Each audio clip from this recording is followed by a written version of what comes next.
थोड़ा हल्ला कम करो, ज्यादा बेहतर होगा। बॉयज और गर्ल्स की संख्या का अनुपात कहा कि 3:5 के बराबर है।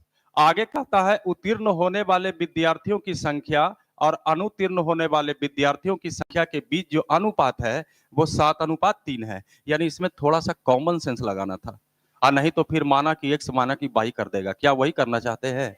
कॉमन सेंस लगाइए। अब इसमें देखा जाए कि टोटल आबादी कहेंगे तो ये जोड़ना पड़ेगा, लेकिन एक टोटल आबादी एक जगह से और मैसेज देगा। जैसे कहा गया उत्तीर्ण होने वाले विद्यार्थियों की संख्या अनुत्तीर्ण होने वाले विद्यार्थियों की संख्या के बीच जो अनुपात है वो 7:3। गुड का मतलब उत्तीर्ण समझ लीजिएगा, क्रॉस का मतलब अनुत्तीर्ण। इसमें अनुपात कितना था?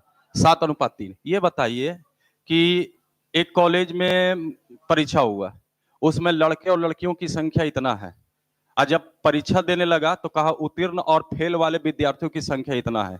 ये बताइए जितना आबादी यहां होगा उतना ही आबादी यहां भी होगा। कॉमन सेंस लगाइए, होनी चाहिए कि नहीं? यानी ये आबादी और ये आबादी आपको बैलेंस करना। और देखिए इसमें नियत राशि यही नहीं, आपसे अनुपात तो पूछा है सिर्फ। अब बताइए इसको 5 और 3 8 करते हैं, यहां करते हैं 7 और 3 10, क्या बराबर है? नहीं है। ठीक है, यहां पर 8, यहां पर 10। ऐसा करें 8 से गुना कर दें, कोई दिक्कत नहीं, 8 से भी 5 से भी, जिससे आपको करना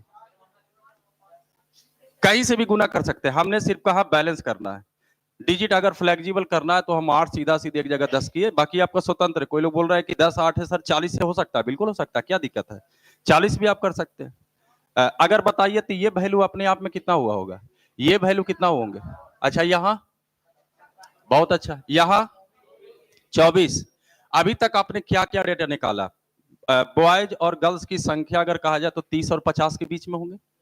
अगर पास और फेल का विद्यार्थी की संख्या का अनुपात कहा जाए तो 56 24। इस 56 को विद्यार्थी जो पास हुआ उसमें लड़के भी होंगे लड़कियों भी होंगे, क्योंकि विद्यार्थी का सेंस हो गया।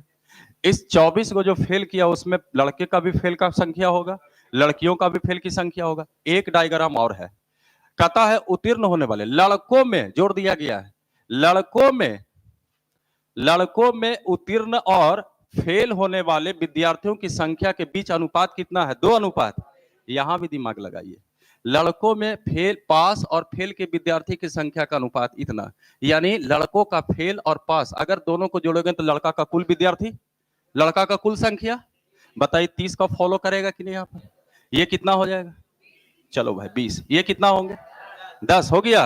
अब डेटा आपका पूरा एक्टिव हो चुका है। अभी जिधर से क्वेश्चन पूछ दे, क्वेश्चन कहां से पूछा?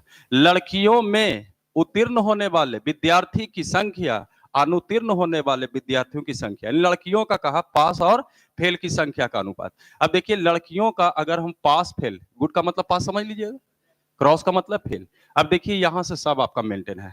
टोटल विद्यार्थी पास कैगो हुआ? जिसमें लड़का पैगो पास हुआ तो लड़की कैगो पास किया होगा। टोटल कितने विद्यार्थी फेल हुए? लड़का कैगो फेल हुआ तो लड़की कैगो फेल होगी।